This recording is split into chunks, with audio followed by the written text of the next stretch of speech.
Hey, what's up guys? How's it going? This right here is the 2023 Subaru WRX Premium Grade. And I'm gonna give you guys an outside walk around, an inside tour, and show you why you should get this grade over all the others. All right guys, so let's get straight into the overview, the walk around guys. So yes, this has a all new styling because it's the newer generation and it does have a lot of opinions on it because of all the plastic.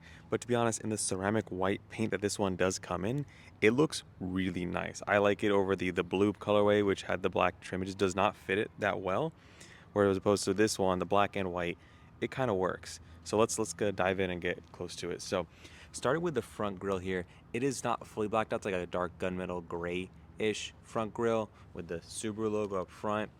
And then down here you do get all that plastic. But I think it works more so on this. And then you get the fog lights down there. None of the side vents are functional. It's just the center vent that is functional. Going up top here, you do get the LED headlights with the projector beam, which is nice. I mean, it's a new design. And then you get the hood scoop, which is functional, like all Subaru WRXs are. I'm not gonna bore you guys with all of that stuff until we get into the hood, of course. Going on these wheels, these are nice, tasteful wheels. They run on Dunlop SP Sport tires that measure 245/40 and then 18 because of the wheel size.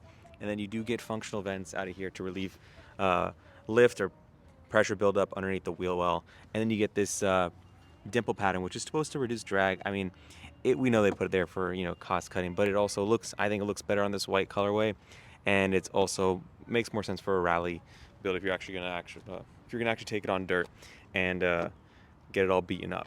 It does continue on down here, which is where I feel like it gets really extensive, but I mean, you can replace that if you want in the aftermarket if you really want to go that route. Going up top, nothing much going on here. With the premium, you do get the keyless entry, which is nice. Everything here is pretty standard stuff. You get the sunroof, which I really could not really care much about. On the Series White, which is like the last gen's like premium version, it had the same paint and they deleted the sunroof for lower center of gravity, which I thought was pretty cool. Not the case on this one. Come around the side here, it's where you get the really big plastic rear bumper. And this is where I think it's a bit excessive. Again, it works better on the white paint job in my opinion, but again, it is a bit much. But again, you could probably replace that with an aftermarket bumper if you really wanted to. One thing I want to show you guys is how cool the detail is on the taillight design. It actually looks like kind of like a, you know, shard glass, tempered glass that shattered inside. So like, it's a cool design. I like it. I mean, it does look kind of like a Civic, which is what everyone compares it to, but it's a nice unique touch. A nice little black, you know, gloss black strip that goes around. You get your Subaru badge, your symmetrical all-wheel drive badge, which we all know about, and then a little deckless spoiler. It's not nothing really to say much about. I'm not a big fan of it, but let's open up the trunk real quick here. And you get a good amount of space back here. So solid space. The seats do fold 60/40, but you do that from the seats itself. You don't do that in here. No spare tire under here. If I push back my bag, lift it up, you just have a tire repair kit and then tools back there. So nothing crazy going on here. Let's hop inside though. So going on to the door, guys, it is pretty interesting. I'd say you get a bunch of different materials up here, fabric, I think a nice soft padded armrest, this fake carbon fiber, which I think looks cool, and then the door handle, which I think actually feels really nice. Even though it is plastic, it really gives off a more premium feel to it, which is nice. All auto up and down mirrors with your child lock, mirror adjustments, and you have your Harman Kardon speaker system, which is sounds all right. Now, it doesn't really like sound as good as I expected it to, but it sounds all right. Going on the seats here, I like these seats a lot. I know you can only get the Recaros with the GT trim, which is one of the reasons why I am not a fan of the GT trims, because it basically gives you the CVT, but I mean, I digress. I like these seats a lot though. Underneath here, you do get WRX on the floor mats. You get nice aluminum pedals, which feel great. I'll talk about more about how they feel on the drive portion of it, but let's hop inside. Switch gear here, a lot of blanks, but it's fine. You got your traction control, your trunk opening, your dim for your center screen, your gauge cluster and stuff like that. Let's start it up. It's a push button. I slid the seat too far back. All right, start it up here. You get the little Starlink, the 11.6-inch screen, which, I mean, you can get used to it. It's not terrible. You get Apple CarPlay, Android Auto. When those systems are on, they work really well. So it comes with the premium grade. You don't get on the base grade. You get the smaller 7-inch touchscreen, which I haven't tested out. But yeah, you get that on this. It's not the most responsive. There is a lag to it, but again, when you have Apple CarPlay and Android Auto, they work, which for me matters the most. Going here, you have a simple, you know, analog gauge cluster with a center screen that gives you boost, it gives you PSI, it gives you a bunch of, the normal data you expect from, MPGs and your trip information and all that stuff. So I like it. It works. Nothing really to complain about there. Your sun visors are pretty standard vinyl, nothing crazy going on here. Sunroof, like we mentioned, tilt and sliding buttons, basic interior here. Nothing really crazy except for the vents that go around the screen, and then you have your different materials here, which are not a very nice soft opening glove box, which is cool. You get your climate controls. Again, you have to touch here and then touch again for the heated seats, which I wish it was a button. I wish you could just tap in that portion, you'll get it. But again, you can get used to those things, and you have quick buttons here for your climate controls. It's not terrible. It isn't terrible though. You have a button here for on off. You don't have to actually go into it. And I hope they update with software and improve it down the road. I really do. Going down here, you get USB-A, so not USB-C, which we've been seeing in a lot of cars, and then an aux jack, and then just a normal, no charging pad down here, 12 volt over there. Again, the 6-speed manual transmission. Let's talk about while we're here. They did adjust the gearing between second, third, and fourth. It's a lot tighter, which I like a lot. We'll talk about more of that, how it drives. I like the feeling of this shift. The throws are pretty long, but at the same time, you can adjust that yourself. I'm not complaining about it, to be honest. Nice little tray down here, handbrake, cup holders with a removable divider, which is nice.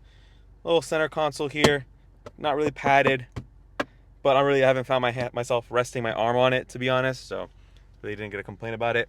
Let's hop in the back seats real quick. Going on to the back seats, guys, similar material treatment here, auto down with the rear switches as well. Nice padding here, speaker grill. And then going on to the seats, guys, you get similar treatment with this textile material. It just shows a nice little level of attention to detail. You do get car seat tether tie downs underneath here if you'd like.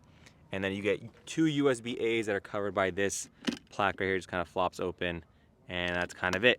Nothing else going on down here. Those blanks, let me see, they're here. You get little cup holders, little armrests, very nicely padded, so I like that. And then you get your head restraints, but they said they improved to reduce the chances of whiplash. I'll take their word for it. And then you got your 60-40 split seats right there. So that's the rear seats for you guys. Let's open up the hood. All right, guys, so under the hood is a 2.4 liter turbocharged boxer engine. It's improved for this generation. It makes 271 horsepower, 258 pound-feet of torque. Better numbers, I'm happy with it. I'm happy with the larger displacement. It does get 26 mpg in the highway and 19 in the city. I was doing just about that driving, honestly. If you really get on it, you're gonna get worse because of the turbocharger and because of the gearing. So if you really are driving hard, you will get worse. But improvements for this engine is the fact that you don't have to drive it on premium. So if you don't want to, you don't have to. This is one of the first WRX engines to let you do that from the factory, and it's actually not required. And then on top of that, you get torque down lower in the rev range, which everyone wants, thanks to that larger displacement. So improvements in the powertrain, which we'll get to experience on the drive, which we're gonna do right now. All right, guys, so taking this thing on a drive here, off the bat, the clutch, this manual transmission is very easy to operate, which is why I think you have to get it over the DCT. If you're watching this video and you're considering getting the DCT, don't. There you go. You can stop watching this video, actually, if that was your concern. Don't get it. You can drive manual. It'll not break your back. You can get an automatic transmission later on in life. This one, with the manual, is the way to go, especially with this generation, because of the improvements they made to the transmission. Clutch off the bat, it's very easy to operate and understand the bite point and modulate. I haven't had too much issues with that. The spacing for heel towing is good. I'm not a professional at heel towing, so don't take my word for it, but from what I have heard, it is good. I've tried a few. I'm not the best at it. This does not have rev matching, so you'll learn that on your own, which I think is a good skill to learn. And this car, with the very responsive engine, in my opinion, especially when in the revs, it revs up pretty quickly. It's very easy to do, and with the short gearing, it's also easy because you don't have to rev it up so much when you are downshifting between gears. So just my opinion on that aspect of transmission choice. We didn't get to talk about the steering wheel too much, though, when I was on the inside. That's crazy. A lot of blanks. You get basic cruise control, your information. You can toggle the screen on buttons down here. It's a very nice steering wheel, in my opinion. You got nice red leather stitching, but it feels good when you're actually on it. You do get those turn signals that you have to get used to, but if you're owning the car, you will get used to it. I don't think that's a big concern. So.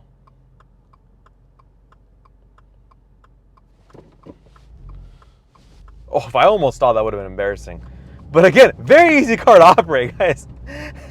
I've driven this car, what, 199 miles, and it is a breeze to drive this thing. I was just being lazy there and not giving it any gas. But it shows how forgiving this car is. There is a hill hold assist, which helps. So again, don't be intimidated by it. Driving manual is not hard, and this car doesn't make it any harder. Especially look at that downshifting. There's a cop in front of me. This car is the most ticketed car in the U.S., so just keep that in mind, that you just won't have as much freedom. Downshifting to second there, very easy to do. We're not gonna be getting on it too hard because there is a cop in front of me, so we'll just very slowly get on it. But the shifter is nice. You can get a short throw on it. I'm sure that'll make the throw shorter and give you what you want. But the stock shifter is really nice. Gearing is really shortly or tightly spaced, which I like because it just encourages you to keep this car in the power band and shift when you want to. And I like shifting a lot when I have a manual transmission vehicle. So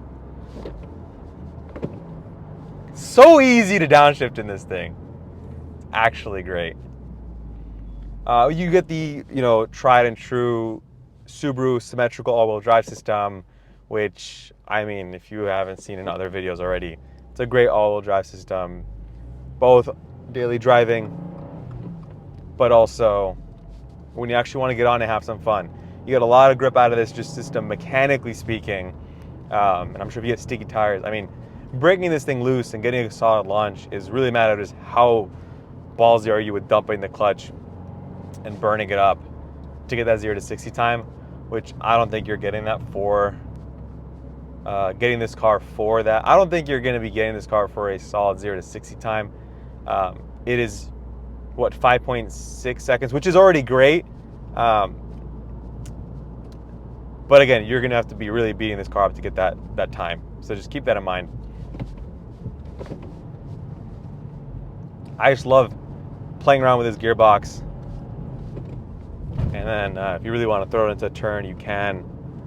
And you get decent feedback through the wheel. I'm not a type of guy to really be like, oh, you get the good chassis dynamics in the turn. That's not really my type of channel. I just like to have a good time with these cars.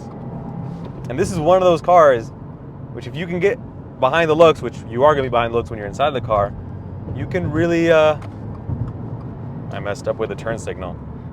You can really have a good time with this. It is a fun to drive car. And I don't think, I think people overhyped or over complain about the looks, in my opinion. In the blue, I kind of got it. It's like, it didn't really work out there, that black and blue. You just got to get a car that looks good with black trim. That's just the reality of it.